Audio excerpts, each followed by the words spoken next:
आज हम लोग क्विक रिवीजन करेंगे बोर्ड एग्जाम में पूछे जाने वाले मोस्ट रिपीटेड क्वेश्चन का।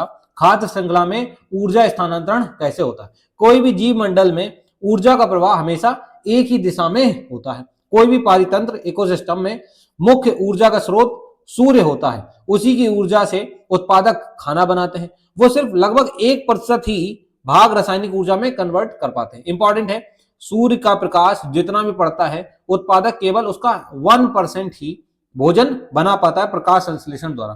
फिर वही भोजन को डायरेक्टली इनडायरेक्टली उपभोक्ता कंज्यूम करते हैं और आगे उसकी एनर्जी को बढ़ाते हैं।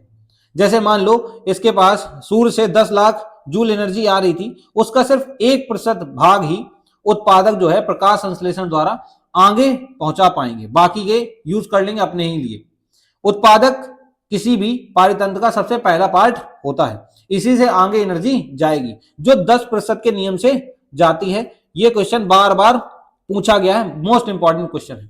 लिंडमैन का नियम भी इसको कहा जाता है। 1942 में रेमंड लिंडमैन ने बताया कि ऊर्जा जो होती है वो केवल 10% ही एक पोषी स्तर से दूसरे पोषी स्तर में स्थानांतरित होगी, बाकी 90% जो होगी वो उस जीव को जीवित रहने के लिए यूज कर लेगा। सांस लेने में, खाना पचाने में, चलने में, बोलने में, हर एक प्रकार से 90% ऊर्जा खत्म हो जाती है। जैसे समझते हैं, एक पारितंत्र है जिसमें घास प्रोड्यूसर है, उसके पास 10,000 जूल ऊर्जा है। कितनी है? 10,000 जूल ऊर्जा है।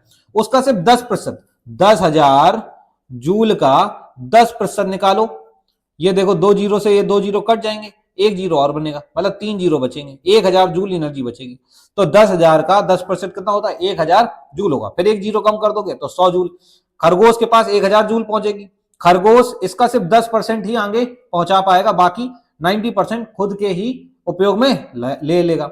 भेड़िया के पास 100 जूल पहुंचेगी, 100 जूल के 10%, शेर में पहुंचेगी 10 जूल एनर्जी। ऐसे ही एक क्वेश्चन आपके लिए, अगर घास में 50,000 जूल एनर्जी है तो चील के पास कितनी एनर्जी पहुंचेगी? इस प्रकार से ही क्वेश्चन बनते हैं। वही 10% का लॉ लगेगा। 50,000 का 10% कितना हो जाएगा?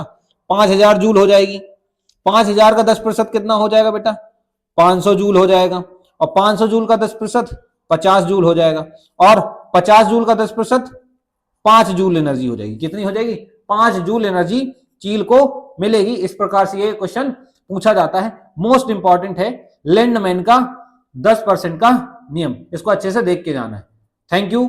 जय हिंद, जय भारत।